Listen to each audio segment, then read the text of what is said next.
পরে তোলেন, সাক্ষাৎ একটু পরে নেন। এত ব্যস্ত হচ্ছেন কেন তাই কন? আর এত আপনাদের ছবি নিয়ে দ্বারা কি? আপনারা অভিযোগ দিয়েছেন, শোনেন, আপনারা অভিযোগ দিয়েছেন, মিনিস্ট্রিতে আমাকে ডেকেছে, তদন্ত করেছে, এসব দেখতেছেন কেন? একটু পরে ধরেন না, এত ব্যস্ত হচ্ছেন কেন? কথা বলি। আচ্ছা তো বলেন তো, এত ব্যস্ত হচ্ছেন কেন? চলেন আপনার রুমে চলেন। না, রুমে যাচ্ছিবেন, আমরা এখান থেকেই কথা বলি। বলি ওখানে তো ইয়েও দিয়েছেন। মাহিদিয়া সম্মিলনী মহিলা আলিম মাদ্রাসা। আমিনা খাতুন বাইরে সব শান্ত, কিন্তু ভেতরে অন্য গল্প। যেখানে 6 শিক্ষক, 9টি রোল নম্বর আর একটি নাম বারবার ফিরে আসে। তদন্ত করে ওই যে দেন এক অধ্যক্ষের হাতে গড়ে ওঠা জালিয়াতির পরিকাঠামো। আচ্ছা সেটা আপনি দিয়ে দেন। সেই অধ্যক্ষের মুখের ওপর ক্যামেরা ধরতেই বেরিয়ে এলো তার আসল চেহারা। ঢুকতে দিলে ঢুকতে দিলে কেটে থেকে তিনি মাদ্রাসার অধ্যক্ষ ফারুক হোসেন। পুরাদের আমার কোনো মোস্তাক নামে কোনো টিচারই নেই আমার কেন। স্থানীয়রা ডাকেন সুপার ফারুক নামে। তিনি আমাদের তার সুপার পাওয়ার দেখানো শুরু করলেন। আমরা তো সব তদন্ত করতে পেয়েছেন, সব জনকে যমুনা টিভিতে দেবেন না, ধারাবাহিকভাবে 10-12 দিন দেবেন, তাহলে আমার নামও চাপবে, আমার সারা বাংলাদেশের লোক আছেন।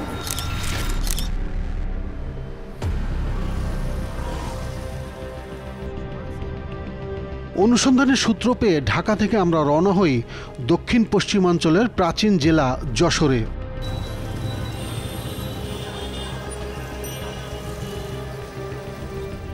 সদর থেকে প্রায় 10 কিলোমিটার দূরের চাচড়া ইউনিয়নের রুদ্রপুর এলাকার মাহিদিয়া সম্মিলনী মহিলা আলিম মাদ্রাসা।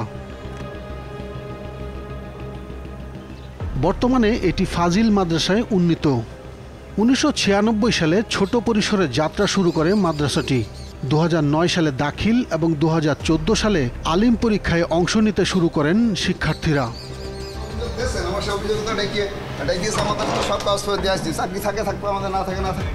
অধ্যক্ষ ফারুক হোসেন দীর্ঘ 29 বছর সেই শুরু থেকে এখন পর্যন্ত একই দায়িত্বে আছেন। আমি যদি জালিয়াতি করে থাকি, যে সরকার বোকাশোদা লোকজন নিয়ে ঠিক আছে, তাই কিনা বসে রয়েছে, তারা হলো জালিয়াতি ধরে থেকে বেতন দেশ করে। তিনি এত উত্তেজিত কেন? কি কারণে তিনি আমাদের প্রশ্নের জবাব দিতে পারছেন না? বকছেন উল্টোপাল্টা, দিচ্ছেন হুমকিও, অথচ আমাদের কাছে অভিযোগ স্পষ্ট। সমাজকর্মে পড়া শিক্ষক পড়ান বিজ্ঞান, আরেকজন একেবারে অন্যের সনদে চাকরি করেন। প্রশ্ন হচ্ছে, এমন শিক্ষক নিয়োগ দেওয়ার ক্ষমতা কোথায় পেলেন অধ্যক্ষ? আর মাদ্রাসা বোর্ড কোন অন্ধকারে ডুবে আছে? অনুসন্ধানটা শুরু করা যাক 2015 সাল থেকে। টিম 360 ডিগ্রির হাতে যেসব নথি এসেছে সেগুলো তো দেখা যায় 2015 সালে বোর্ড গঠন করে মাহিদিয়া সম্মিলনী মহিলা আলিম মাদ্রাসায় শিক্ষক নিয়োগ দেওয়া হয়েছে, যারা প্রত্যেকে শিক্ষা সনদ সহ বেসরকারি শিক্ষক নিবন্ধন ও প্রত্যয়ন কর্তৃপক্ষ NTRC এর সনদও জমা দিয়েছেন। তাদের 6 জনের সাথে পরিচিত হওয়া যাক। একজন পদার্থবিজ্ঞানের প্রভাষক মাসুম পারভেজ, বাকিরা হলেন উদ্ভিদ বিজ্ঞানের প্রভাষক আব্দুল কাইয়ুম, রাষ্ট্রবিজ্ঞানের শারমিন আক্তার, রসায়নের মুস্তাক আহমেদ, গণিতের তরিকুল ও সহকারী মৌলভী আমেনা খাতুন। আমরা প্রথমে জানতে চাই মাসুম পারভেজ সম্পর্কে। দীর্ঘ 10 বছর ধরে এই মাদ্রাসায় পদার্থবিজ্ঞান পড়ান মাসুম পারভেজ।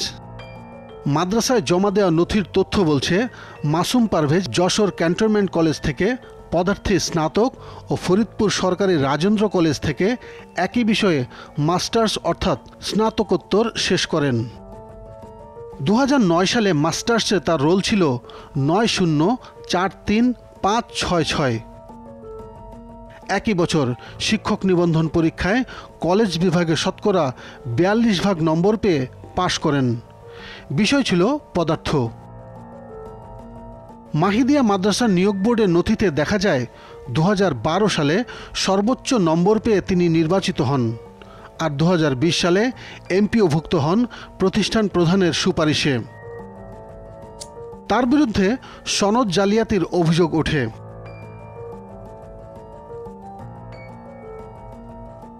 সনদ তো ঠিকই আছে, তবে ঘাপলা তো অন্যখানে। তিনি তো জমা দিয়েছেন পদার্থের সনদ, পড়ানো পদার্থ, কিন্তু তিনি তো দেখছি সমাজকর্মের ছাত্র ছিলেন।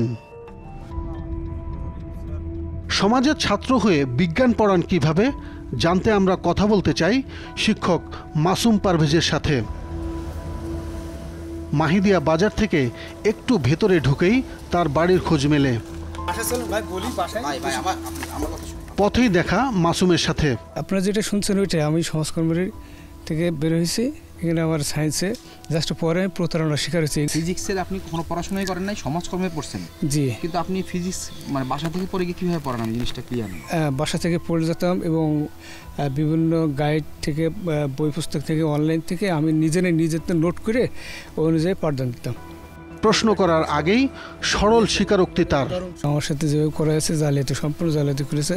আমার ফাঁসানো হয়েছে এক কথা। এই সম্পূর্ণ দায়ভার আছে আমার। এখান থেকে নিয়ে গেছিল মালিক স্যার। মালিক স্যার কি ভাইস প্রিন্সিপাল? জি জি। কত টাকা দিয়েছেন আপনি টোটাল এখানে? ধরেন 10 হাজার হয়ে গেছে। 10 লাখের বেশি? বেশি। মাসুমের কথার সূত্র ধরে আমাদের গন্তব্য মাদ্রাসার ভাইস প্রিন্সিপাল আবুল মালিকের কাছে।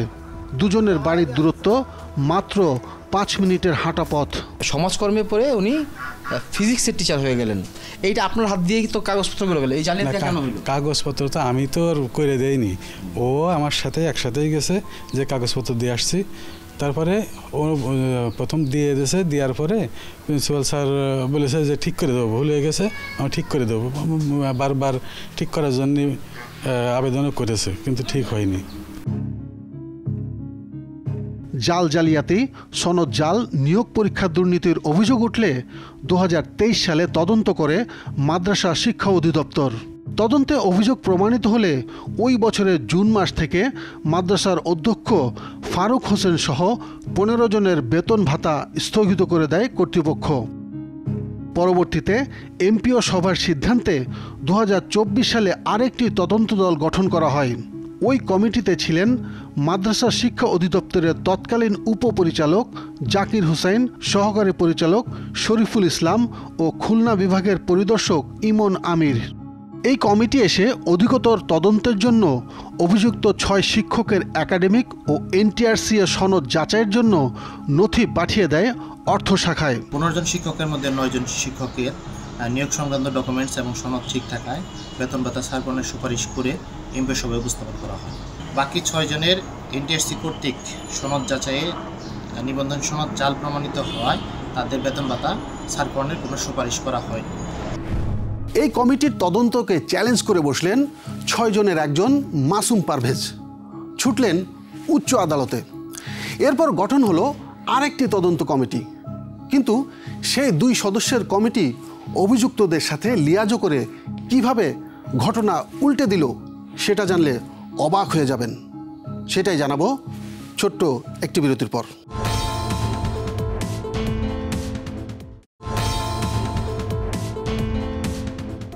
সমাজকর্মে পড়া লোক পদার্থ পড়ান, এটা বিস্ময় নয়, সরাসরি প্রতারণা। এবার দেখবেন আরও বিপজ্জনক প্লট। একজনের সনদে আরেকজনের চাকরি। আমাদের টার্গেট এখন রসায়নের শিক্ষক নামে পরিচিত মুস্তাক। আমাদের নজর এবার রসায়নের শিক্ষক মুস্তাক আহমেদের নথির ওপর। 2012 সালে নিয়োগ হয় মুস্তাকের। বাবার নাম হাশেম আলী, ঠিকানা যশোরের মনিরামপুর। এসএসসি থেকে মাস্টার্স সব শিক্ষা সনদও আছে এখানে। বাবার নামও ঠিক আছে। খটকা লাগলো জাতীয় পরিচয়পত্র দেখে, ছবি আর ঠিকানা মিলছে না। জাতীয় পরিচয়পত্রের ঠিকানা ধরে আমরা পৌঁছে যাই যশোরের মনিরামপুরে। খানপুরের গোপালপুরে মুস্তাকের বাড়ি। ক্যামেরার সামনে মুস্তাকের বাবা হাশেম আলী। আপনার ছেলে অনার্স মাস্টার্স কোথায় করছে জানেন? কোন কলেজে পড়ছে? MM college. MM college. উনি কি ফরিদপুরে কখনো পড়ছিল? না না। Government Rajendra college Jashore. রুদ্রপুর এই মাহিদিয়া মাদ্রাসা, এই কাগজপত্র দিয়ে একটা লোক ওখানে চাকরি করে। কিন্তু উনি মুস্তাক বলে, মানে আপনার ছেলে কি মাহিদিয়া আলী মাদ্রাসা চাকরি করে? না না না, আমার ছেলে তো এই মধুপুর হাই স্কুলে মাস্টার। এই নিবন্ধন করে চাকরি।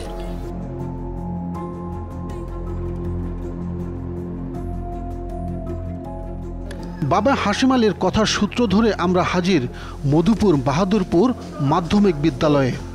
দেখা হলো মুস্তাক আহমেদের সাথে, যিনি কাগজে কলমে মাহিদিয়া সম্মিলনী আলিম মাদ্রাসার শিক্ষক। এই নামটা দেখছেন তো? আপনার নাম এটা। এসএসসি 98, আপনার 98। 98 আর এইচএসসি 2002, আপনি বিএসসি 2008, বিএসসি 2008, এমএসসি 2009, এমএসসিটা নাই এমএসসি নাই। নাই। মানে এখানে ছবি বা নাম, বাবার নাম কি ঠিক আছে? ছবিও ঠিক আছে, বাবার নাম ঠিক আছে। কাগজপত্র বলছে আপনি চাকরি করেন মাহাদিয়া সম্মেলনী মহিলা আলিম মাদ্রাসা রুদ্রপুর, এখানে চাকরি করেন। এই একজন টিচারের মোস্তাক আহমেদ সব কাগজপত্রগুলো এগুলো আপনি তো ওখানে চাকরি করেন।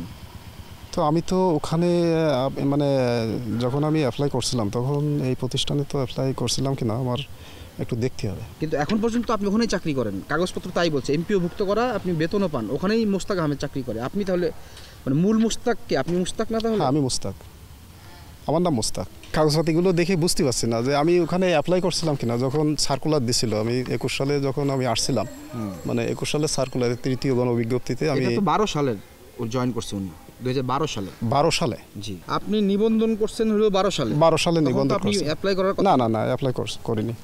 ওই সময় নিবন্ধন করে আমি জাস্ট ওই সার্টিফিকেটটা এনে রেখে দিয়েছিলাম। অথচ মাদ্রাসায় এই একই নাম ব্যবহার করে আরেকজন বেতন তুলছেন কিভাবে? রেসিডেন্সিয়াল স্কুলে চাকরি করতাম।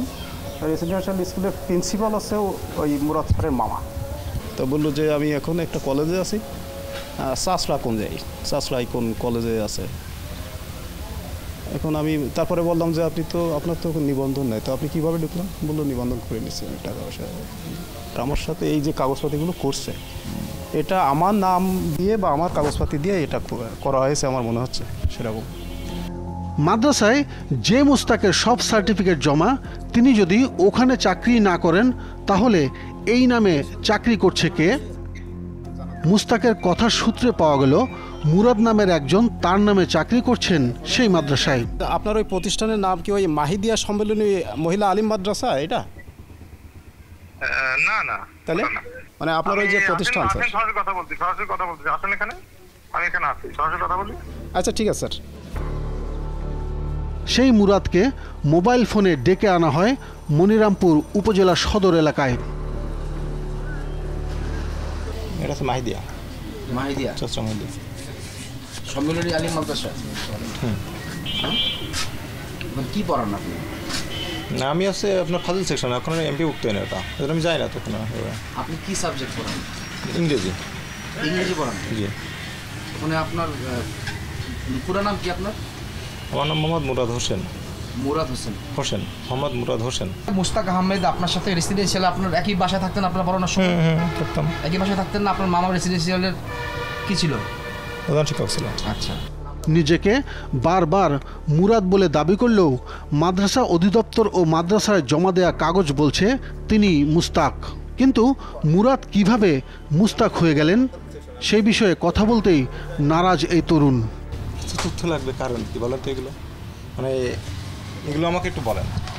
আমাকে বললো যে স্যার, প্রিন্সিপাল ফোন দিয়ে বললো যে আপনি কারোর সাথে কোনো বক্তব্য দিয়েন না। এই ফারুক সাহেব বললো যে কোনো কথা আপনি বলেন না। জি। আচ্ছা, আপনি ওখানে মুরাদ হোসেন নামে তো টিচার? জি। ওখানকার আইডি কার্ড আছে না আপনার কাছে? ওখানকার আইডি কার্ড?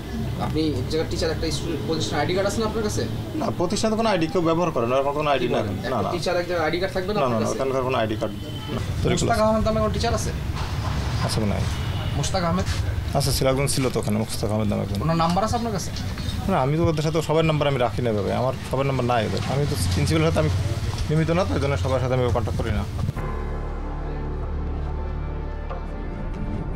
মুরাদকে নিয়ে আমরা রওনা দেই মাহিদিয়া মাদ্রাসার দিকে।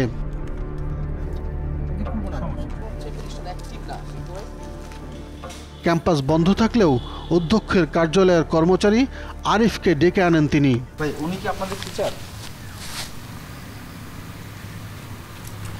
কে মানে আপনাদের টিচার নাকি উনি? ওনারা চেনেন আপনি? এই লোক তো চিনি। কি নাম? এর নাম তো মুস্তাক। মুস্তাক বলে জানি আগে, মুস্তাক সাহেব। একসাথে আপনি চাকরি করছেন না রেসিডেন্সিয়াল? রেসিডেন্সিয়াল আমরা চাকরি করছি, তো আমি বলছি আপনাকে, ওনার সাথে আমার কথা হয়েছে। আচ্ছা, উনি আপনাদের এখানে চাকরি করে? না, উনি তো এখানে চাকরি করে। মুস্তাক আহমেদ নামে কোনো রসায়নের প্রভাষক আছে কিনা আপনার এখানে? আমি সেটাই তো বলছি, আমাকে শুধু আমাকে বলছে প্রিন্সিপাল স্যার যে ফাজিলের খাতাটা দেখাও।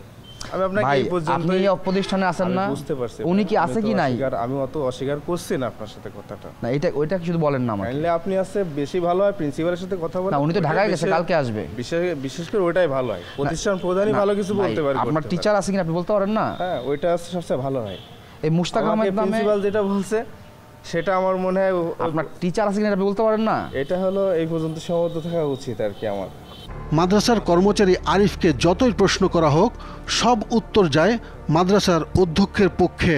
আপনি তাহলে ফাজিল লেভেলের আপনার এনটিআরসি করা, মানে ইন্টার টু আপওয়ার্ড আপনার এনটিআরসি করা আছে না? এনটিআরসি কপিটা বের করে দেখান। আমি তো কোনো কাগজে নিয়ে আসি সাথে করে। আপনি নাম্বার নেন, এনটিআরসির নাম্বার সব টিচারদের মোবাইলে সেভ করা থাকে। না নাম্বার সেভ করা কেন? আমি বলছি আমার বাচ্চা আমার ফোনটা ভেঙে ফেলছে, ফেলার পরে আমার কাছে যে ফোনটা আসছে আমি কাগজপত্র আগে ওইগুলো সব আমার ছবি তুলে এটা ফোল্ডার করে রাখা ছিল। আমাকে এই বিষয়টা প্রশ্ন না করলেই ভালো হয় আমি মনে করি। উনি কি আছে কি নাই এই এখানে প্রতিষ্ঠানে? আমি শুধু আপনাকে এটা বলতে চাই, প্রিন্সিপাল স্যার আমাকে যেটা দেখানোর কথা বলছে আমি আপনাকে সেটা দেখাইছি, এটাই জাস্ট। তারপরে যদি আরো কোনো কিছু প্রয়োজন হয় আপনারা ওনাকে জানান, ওনাকে বলেন। আপনার এখানে টিচার আছে কিনা এটা আপনি বলতে পারেন না? এটা আমি আসলে আপনার সাথে শেয়ার করতে চাচ্ছি না। আছে তো মুস্তাক ও মুরাদের গল্প এই অনুসন্ধানের প্রথম আয়নাবাজি।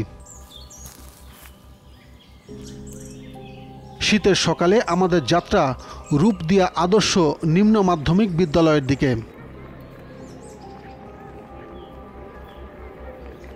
মাদ্রাসার গণিতের শিক্ষক তরিকুল আবার এই স্কুলেও শিক্ষকতা করেন। একই সাথে দুই শিক্ষা প্রতিষ্ঠানে শিক্ষকতা করেন কিভাবে প্রশ্ন করতেই বেরিয়ে এলো আরেক আয়নাবাজির গল্প। আমার হাতে যে কাগজগুলো আছে এগুলো একজন শিক্ষকের যিনি গণিত পড়ান মাহিদিয়া সম্মেলনী আলিম মাদ্রাসার।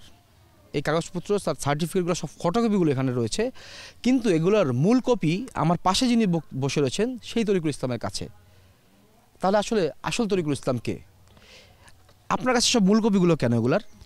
এগুলো আমার সার্টিফিকেট, এগুলো আমারই মূল কপি।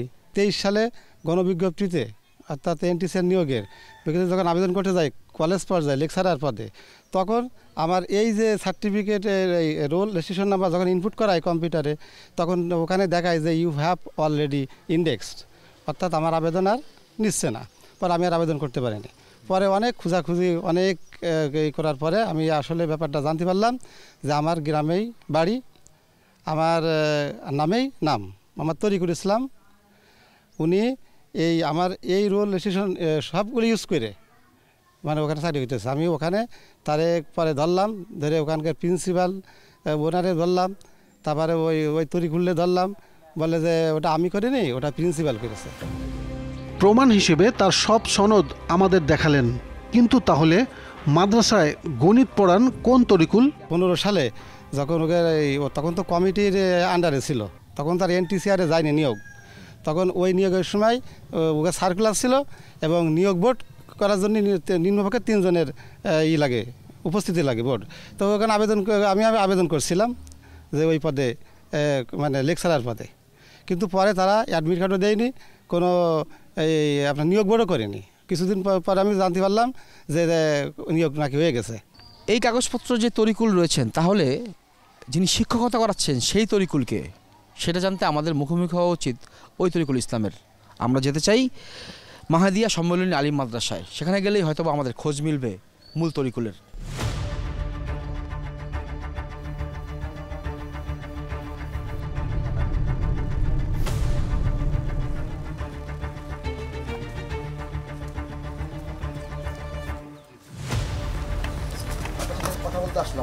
আমরা খুঁজে বের করি সেই আয়নাবাজ তরিকুলকে, যিনি আমাদের সাথে থাকা তরিকুলের সনদ দিয়ে মাদ্রাসার শিক্ষকতা করছেন। দুই তরিকুল মুখোমুখি দাঁড়াতেই নীরবতা ভেঙে পড়ে। জালিয়াতির স্বীকারোক্তি আসে ধীরে ধীরে। পর্দার আড়াল থেকে উঠে আসে সেই অধ্যক্ষের নাম। আর উনি যে দাবি করতেছে ওনার কাগজপত্র দিচ্ছে, আপনি এই বিষয়ে কি বলবেন? না উনি দাবি করতেছে ওটা ভুল, সম্পূর্ণ আমার কাগজপত্র জালিয়াতি। না ওর কাগজপত্র আমি কখনো নিইনি। ও স্যারের কাছে কাগজ দিয়েছে অন্য জায়গায় কলেজে চাকরি করার জন্য, সেখান থেকে কী দেখে হয়েছে এটা আমি বলতে পারবো না, কিন্তু আমার কাগজপত্র আমি প্রতিষ্ঠানে দিচ্ছি। কয় টাকা দিয়েছিলেন শিক্ষক অসময়? সত্যি করে বলেন। 15 টাকা দিইনি এখানে। আপনার ইন্ডেক্স করতে হয়েছে কেন তাহলে? এখন ওইটা ওই পরবর্তীতে কী দেখি হয়েছে এই কাগজপত্র নিয়ে। না কারণ বলেন, ইন্ডেক্স কাগজ আপনার কাগজপত্র চাকরি হলে ঝামেলা হবে কেন? এটাই তো আমারও কথা। যে আমি দিছি আমার কাগজপাতি, তাহলে কেন আমার আরেকজনের নামে আসবে? এটা তো আমিও চাইনি। তখন আমিও বলেছি যে আমি এইভাবে চাকরি করবো না। ওটা তো ভুল হয়েছে, সেটা তো আমি জানি না নিজে। আমি নিজে জানলে তো আমি ওইভাবে, যখন জানলেন তখন কি করলেন? তখনই তো আমি প্রতিষ্ঠানে এইভাবে ওর সাথে কথা হয়েছে, এও তো জানে বিষয়টা। হ্যাঁ, উনি তো জানে দেখেই তো আমরা আসছি। এই যে উনি ম্যাথমেটিক্সে 3rd ক্লাস পাইছে।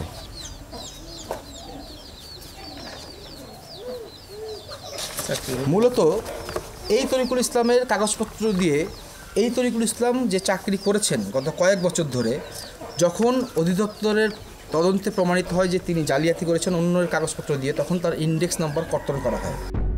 রাষ্ট্রবিজ্ঞানের প্রভাষক শারমিন আক্তার জমা দিয়েছেন শিক্ষক নিবন্ধনের সনদ।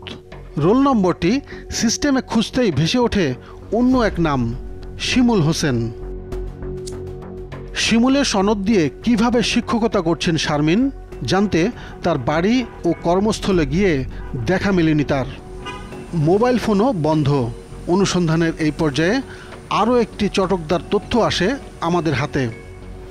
তদন্ত চলাকালীন গত 22 জুন পদত্যাগ করেন রাষ্ট্রবিজ্ঞানের শারমিন আক্তার ও 26 জুন পদার্থের মুস্তাক। কিন্তু শারমিনের ব্যাংকের নথি বলছে তার অ্যাকাউন্টে অক্টোবর মাস পর্যন্ত বেতন জমা হয়েছে। সব জালিয়াতি আপনি চাকরি দিয়ে দেশে সচিবালয় লিখে দেন। অন্যের সনদে চাকরি ও পদত্যাগের পর বেতন কিভাবে জমা হলো তাদের ব্যাংক অ্যাকাউন্টে, এই প্রশ্ন করতেই অধ্যক্ষ ফারুক হোসেন তেলে বেগুনে জ্বলে উঠলেন। কোনো কিচ্ছু করিনি, একজনের নামও পাল্টানি, কারো বেতন আমরা করিনি। আজে বাজে বকেন কেন? জানেন নিয়ম সিস্টেম জানেন? এই মহিন ভাই একটু টাকা দাও। আচ্ছা একটু পরে কথা বলেন, আপনারা একটু পরে কথা বলেন, আমাদের একজন লোক আসুক, কথা বলতে। 2016 সালে সহকারী মৌলভী পদের পরীক্ষায় প্রথম হয়েছিলেন আমেনা খাতুন। ঠিকানা মনিরামপুরের চালকিডাঙ্গা।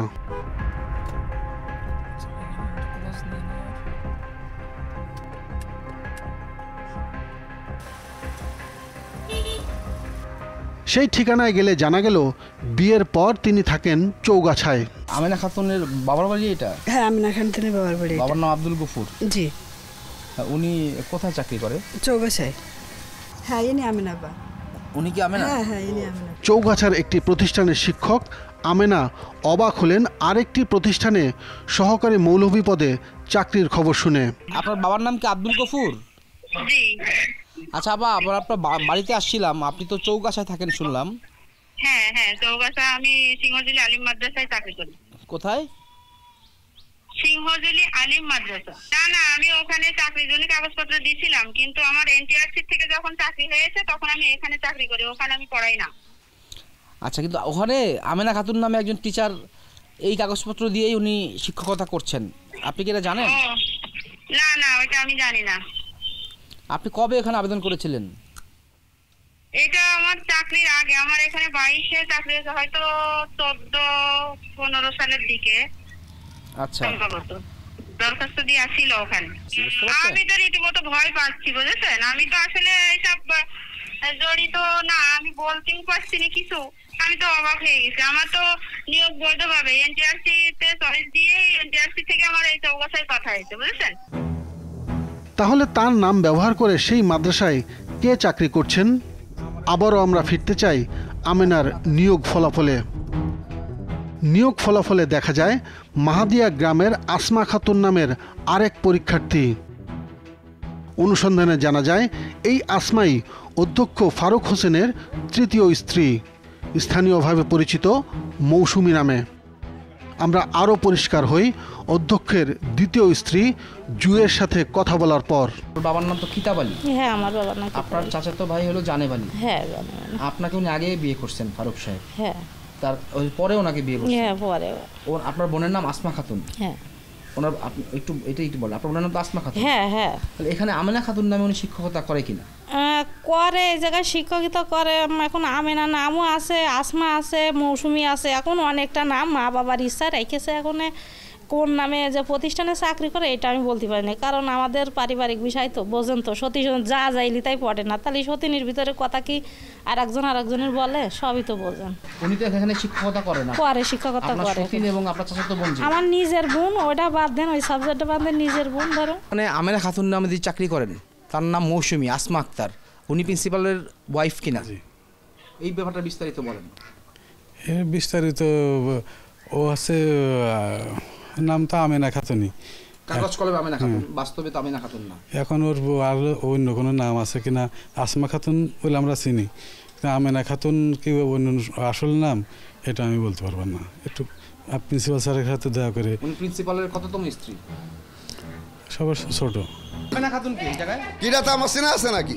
আপনার দরকারটা কি? সেটা মৌসুমী আপনার ওয়াইফ, সে ওয়াইফ হোক আর যে হোক, আপনার দরকারটা কি? মৌসুমী আপনার না? আপনি যে মৌসুমীর আমেনা খাতুন নাম আসেন, আমি ভিতরে আসেন। মৌসুমীর আমেনা খাতুন চাকরি হয়ে থাকে, আপনি সেই মিষ্টিতে বলেন কি যে অন্য বলেছেন তো, বলে ওখানে তো ইয়েও দিয়েছেন। হ্যাঁ, আপনি অপেক্ষা করেন। রূপালী ব্যাংকের নথিতে প্রমাণ মেলে আমেনা খাতুন নামের যেই অ্যাকাউন্টে সরকারি বেতন যায় সেটি পরিচালনা করছেন আসমা খাতুন। একটি প্রতিষ্ঠানেই এত এত জালিয়াতি থাকার পরও অধ্যক্ষ বহাল তবিয়তে থাকেন কিভাবে? আইন কি বলে জানালেন যশোরের এই আইনজীবী। এটা রাষ্ট্রীয় ক্ষতি, রাষ্ট্রীয় টাকা তছরূপ, এর জন্য তো দুদক শিডিউলভুক্ত অফেন্স এবং সে তদন্ত করতে পারবে, তার বিরুদ্ধে আইনগত ব্যবস্থা করতে পারবে। তো এটা কর্তৃপক্ষের কাছে আমি দৃষ্টি আকর্ষণ করি যে এটা তার বিরুদ্ধে ক্ষতিপূরণের মামলা করা উচিত। এবং যে শিক্ষক নিয়োগপ্রাপ্ত হয়েছেন উনিও কিন্তু এই প্রতারণার সাথে যুক্ত, তাকেও শাস্তির আওতায় আনা উচিত। অনুসন্ধান চলতে থাকলে আমাদের ক্যামেরায় এসে অধ্যক্ষ ফারুকের বেশ কিছু অপকর্মের তথ্য তুলে ধরতে থাকলেন এলাকাবাসী। 2007 সালে সেনা শাসিত ওই সরকারের আমলে তিনি জাল সার্টিফিকেট তৈরির কারখানায় নিজেই উপস্থিত আর্মির হাতে ধরা খাইছিল। প্রথম ছিল আমলিগ, তার ওই কাতিলিগিতে গেলে জামাত ইসলামে, জামাতে গেলে ওলামা লিখি, ওলামানের থেকে এখনকার থেকে আমি বিএনপি কর। ও জীবনে যা করে তারা করার মতন নাও। হ্যাঁ, চরিত্র খুব খারাপ ওর, লুচ্চর আড্ডিও। ফারুকের 30 বিঘা জমি আছে, 3টে সাইডে বাড়ি আছে, 3টে সাইডে বউ আছে, ভাড়া আছে, ওর নেই কি? সব আছে বাপ। অবৈধ কাজ করতে করতে করতে করতে ওর জীবনটাই শেষ হয়ে গেছে। সুপার ফারুকের বাসায় ইনফরমেশন পাইল পুলিশই যে ওনার বাসাতে অনেকগুলো অফিসারের সিল আছে, যার কারণে পুলিশই রেড দিল। দেওয়ার পরে ওগুলো কিছুই পাইল না, পার্কে দিল আগের থেকে জানতে পাইয়ে, আর ফারুকও জানলার ঘরের পিছন থেকে জানলা দিয়ে বেরিয়ে পালাইল। সুপার ফারুকের সেই কারখানায় বদলে দেওয়া হয় মুস্তাক, মুরাদ, তরিকুলদের সনদ। এই কারখানার আরও কারিগরদের সামনে আনতে চাই, যারা তদন্তের নামে এসব সনদকে বৈধতা দিয়ে মুস্তাকদের পথ খুলে দিয়েছে। নিচ্ছি ছোট্ট আরেকটি বিরতি।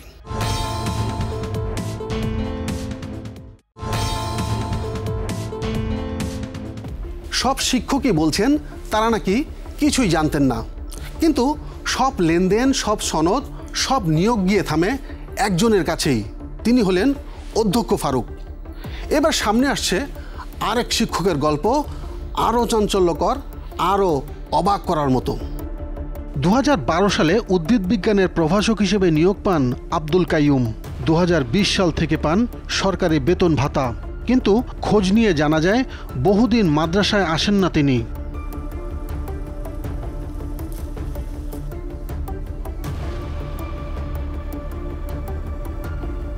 দীর্ঘদিন বক্ষব্যাধিতে ভুগছেন কাইয়ুম। জানান কিভাবে প্রতারণার শিকার হয়েছিলেন। আমি আর্টসের টিচার হিসেবে আমি মাধ্যমিক শাখায় জমা দিয়েছিলাম, কিন্তু উনি কলেজ শাখায় টিচার করে দিয়ে তাও সায়েন্সের দিয়ে দিয়ে ওনার পরে জিজ্ঞাসা করছিলাম যে আমরা তো এই অবস্থায়, আমরা তো যদি মিনিস্টার অডিট আছে তো আমরা তো সমস্যা পড়ে যাব, আমরা তো ইতস্ততা বোধের মধ্যে সবসময় ওনার কাছে জানাম। তাই তখন উনি বললো যে ফাজিল করে খোলার পরে আমাদের বিল হয়ে যাবে, তখন উপর নিচেই সেট করে দেবে এই আশ্বাস দিয়ে। তারপরে আর দিতে পারেনি, কিছুদিনের পর দিয়ে যারা মামলা করে তারপরেই তো বেতন বন্ধ হয়ে গেলো। সেই পরের থেকে আমি আর অসুস্থ, আমি আর যাই না।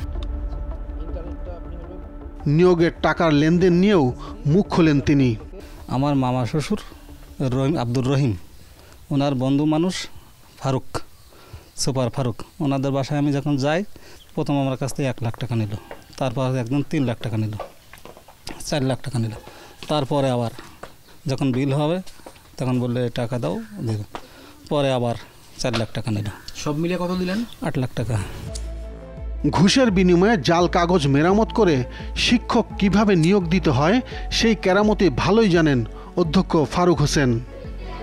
আপনি এই যে মৌসুমীর আমেনা খাতুন আসেন, আমি ভিতরে আসেন। মৌসুমীর আমেনা খাতুনের সাথে চাকরি হয়ে থাকে, আপনি সেই মিষ্টিতে বলেন কিছু। টানা 4 দিনের চেষ্টা শেষে ক্যামেরার সামনে আনা গেলে মারমুখী আচরণে শুরু হয় তার আলাপ। আপনি সার্টিফিকেট জালিয়াতি করেছে যে আরে তো জালিয়াতি, আরে যদি বলে তা আপনি সেটা বলেন গে, জানেন সে বাগামো করতেছেন কেন? আপনি আমার সাক্ষাৎকার দেওয়ার সময় মানে আপনি যা দেন ওই সমাজকর্মে পড়ছে আপনি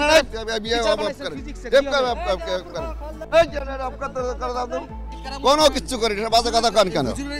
জালিয়াতি সার্টিফিকেট এগুলো কেন করেন? কোনো কিচ্ছুই করেনি, এসব বাজে কথা বলবেন না। আপনি যদি সার্টিফিকেট জাল পানতে যারা জাল করেছে তাই তা ধরেন। তারা সবাই বলছে আপনি তাদের আরে বাজে কথা বাদ দেন, আমি কি বেতন নিছি নাকি? কথা বলেছি, তারা বলেছে আপনি তাদের আচ্ছা জাল করেছেন।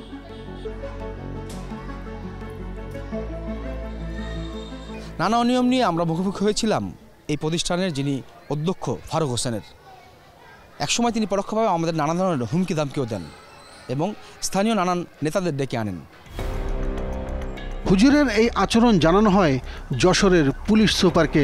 এই যে প্রতারণা, সেটার তো আইনি ব্যবস্থা নেওয়ার সুযোগ অবশ্যই আছে। কেউ যদি আমাদের কাছে অভিযোগ করেন আমরা অবশ্যই ব্যবস্থা নিব, কারণ এই যে প্রতারণাটা, এটার যে সোশ্যাল ইম্প্যাক্ট এটা অনেক বেশি আর্থিক প্রতারণার চেয়ে। এই ধরনের প্রতারকদের বিরুদ্ধে আশু ব্যবস্থা নেওয়া প্রয়োজন বলে আমি মনে করি, কারণ এই ধরনের প্রতারকের যদি দীর্ঘদিন ধরে তারা প্রতারণা করে থাকে, চলতে থাকে, তাহলে হতে পারে অন্য কোনো গ্রুপ হয়তো একই ধরনের প্রতারণা হয়তো কোথাও না কোথাও করছে বা করার চেষ্টা করছে। নতুন জেলা প্রশাসক মোহাম্মদ আশেকও আশ্বাস দেন অধ্যক্ষের জাল জালিয়াতির বিষয়টি তদন্তের। সংশ্লিষ্ট দপ্তরদেরকে নিয়ে আমরা কমিটি করে দেবো যাতে এটা উদ্ঘাটন করা যায় বিষয়টা, এবং সেটা উদ্ঘাটন করার পরে যাতে আইনানুগ ব্যবস্থা গ্রহণ করা যায় সেটার জন্য যা যা করার, যে যে দপ্তর আমাদের যোগাযোগ করতে হবে আমরা সেটা করবো ইনশাল্লাহ। আমরা ব্যবস্থা নেব, আমরা এটা নিয়ে অবশ্যই বিষয়টা সিরিয়াসলি দেখবো। আপনি যেহেতু বলেছেন আমরা সিরিয়াসলি দেখে এটার যথাযথ আইনানুগ প্রক্রিয়া অনুসরণ করে আমরা ব্যবস্থা নেব। কিন্তু ইতিমধ্যেই গঠিত সেই তদন্ত কমিটি কি করল, এটি এখন বড় প্রশ্ন। 25 জুলাই উপপরিচালক AKM শফিকুল ইসলাম ও সহকারী পরিচালক ইসমাইল হোসেনের প্রতিবেদনে সব উল্টে গেছে। অভিযুক্ত শিক্ষক শারমিন জাহান, মুস্তাক আহমেদ, আমেনা খাতুন ও তরিকুল ইসলামের নিয়োগ প্রক্রিয়া সঠিক বলে মত দেওয়া হয় তাতে। তবে মাসুম পারভেজ ও আব্দুল কাইয়ুমের শিক্ষাগত যোগ্যতা পূরণ করেননি বলেও উল্লেখ আছে। এত প্রমাণ থাকার পরও অভিযুক্তরা খালাস পেল কিভাবে? জানতে এবার যাই মাদ্রাসা শিক্ষা অধিদপ্তরে। সময় নিয়ে গেলেও জানা যায় মহাপরিচালক মন্ত্রণালয়ের বৈঠকে, আর উপপরিচালক তদন্তে স্বীকার করলেন প্রথমে। এই প্রতিবেদন যে লিখলেন এত ভুল তথ্য সহ, এটা দায়ভার কে নিবে? এটা দায়ভার আমার অথরিটি, ওই অথরিটি আমার অথরিটি তো বাস্তবায়ন করেছে, আমি তো করিনি। বাস্তবায়ন করলে না আমি দায়ভার নিতাম না। আর তদন্ত গিয়েছিলেন ওখানে, আমি তো বললাম যে ওইটা সংক্ষিপ্ত সময়ের মধ্যে করা, এটাতে ভুলভ্রান্তি হতে পারে, আপনারা ধরে দেন, আমরা ব্যবস্থা নিই। ক্যামেরায় মন্তব্য চাইলে খেপে গেলেন। আমি আপনার সাথে এই মুহূর্তে কিছু বলতে চাচ্ছি না ভাই, আমি আপনাকে দেব। আমার তদন্ত করাটা উচ্চ পর্যায়ে তদন্ত চলতেছে মন্ত্রণালয়ে, এগুলো শেষ হোক, আমি দিব, আপনার হতাশ করবো না। আচ্ছা, অবশ্যই দিব। মানে একটা লাইন একটু আমার দরকার ছিল যে আপনারা যে তদন্ত প্রতিবেদন দিয়েছেন সেটাই কি শতভাগ আপনি সুষ্ঠু হয়েছে কিনা? এটা একটু ঘুরে দাও তো, ক্যামেরাটা ঘুরে দাও। রাশেদ ভাই, এমনিতে একটা বড় তদন্ত চলতেছে, আপনি খুঁটিনাটি সব পাবেন। এই আবার ঘুরায়, আমি কিন্তু আপনাকে বের করে দেবো, এখন হেল্প করতেছেন আপনি। অন্য কর্মকর্তার সময় স্বল্পতার দোহাই দিয়ে নিজেদের প্রতিবেদনের সাফাই গাইলেন। জেলা প্রশাসকের কার্যালয় যশোর হতে দুটো তদন্ত প্রতিবেদন আমাদের কাছে ছিল, এবং মাদ্রাসার ম্যানেজিং কমিটি গভর্নিং বডির একটা তদন্ত প্রতিবেদন আমরা সেখানে দেখেছি। সেই কাগজগুলোকে আমরা আমলে নিয়ে আমরা একটা মতামত দিয়েছি, এবং আমার কাছে মনে হয়েছে যে আমরা যে মতামতটা দিয়েছি সেই মতামতে আমাদের জায়গা থেকে আমরা শতভাগ নিরপেক্ষ ছিলাম, এবং তদন্ত বলবো না, এটা শুনানি প্রতিবেদন ছিল, শুনানি প্রতিবেদনটা সঠিক ছিল বলে আমি মনে করি। প্রায় 2 ঘন্টা অপেক্ষার পর জানা যায় ডিজি সাহেব ফিরেছেন। আগে কথা বলার আশ্বাস থাকলেও আরও 1.5 ঘন্টা অপেক্ষায় কাটে। এ সময় তদন্ত কমিটির সদস্যদের যাতায়াত করতে দেখা যায় তার কক্ষে। অবশেষে বেরিয়ে আসার সময় কথা বলতে চাইলে ডিজিও আমাদের এড়াতে চাইলেন। মিটিং রাখছে আর আমরা ফিরে দৌড় দিতেছি, যেমন এইটা একটু বন্ধ রাখেন, আপনি শুনে কি বিষয় বলেন, রেকর্ড করে ওইটা বাদ দিই। না ক্যামেরা ছাড়া তো হবে না। ক্যামেরা বাদ আমার তো টিভিতে কাজ করি আমি। না না না ওইটা বাদ ওইটা বাদ দিই। আচ্ছা ঠিক আছে, আমি আপনাকে বলি আপনাকে এইখানে ক্যামেরা বাদ। আমার তোমার থেকে আসতে কতক্ষণ লাগবে? আমি আমাদের আবারও প্রশ্ন করার শেষ চেষ্টা। তারপরে আমার সাথে কথা বলে আমি যদি কালকে টাইম পেয়ে ওখানে যে জাল জালিয়াতি হয়েছে সেটা আমরা সরজমিনে পেয়েছি এবং ওখানকার জাল জালিয়াতির অনেক নমুনা আপনাদের এখানকার কর্মকর্তারাও নানান অভিযোগ আছে তাদের বিরুদ্ধে, তারা ওগুলো ছাড় করেছেন তাদের। আমি বলছি তো আপনি নিয়ে আসেন, অসুবিধা নেই। আপনি আমাকে ডকুমেন্ট দিবেন, যদি একেবারে সুস্পষ্ট প্রমাণ থাকে আমরা করার ব্যবস্থা নেব, যেই যুক্ত থাকুক, কোনো সার নেই। Thank you.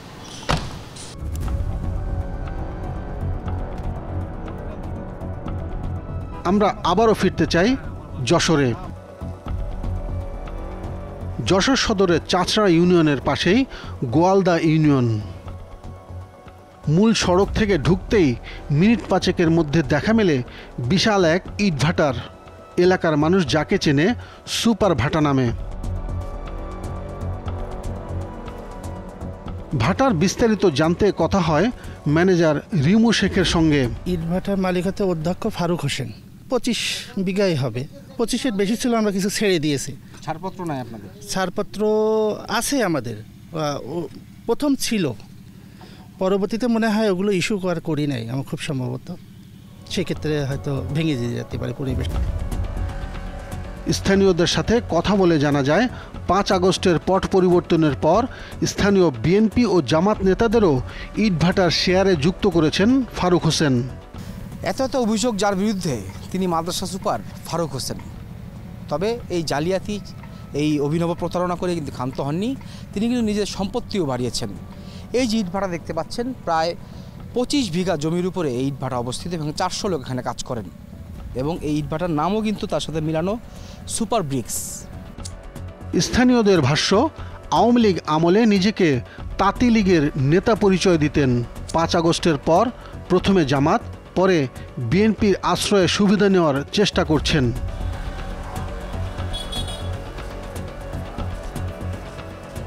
বিএনপি কি এমন দুর্নীতিপরায়ণ ব্যক্তিকে আশ্রয় দেবে?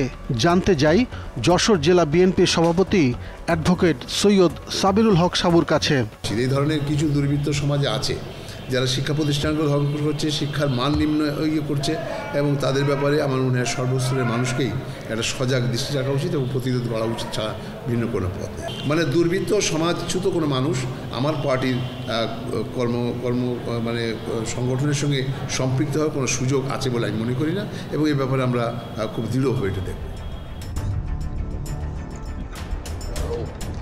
অবশেষে রাতের অন্ধকারে আমাদের সাথে দেখা করে প্রতিবেদন প্রচার না করার অনুরোধ করেন অধ্যক্ষ ফারুক হোসেন। যে যা কয় তাই আমি বলছি যে ওদের সাথে দেখা করা যাবে না, কথা বলা যাবে না, আমরা কথা বলতে তোরা বলতে এই যার কারণে ভাইদের সাথে এত দেখা আছে।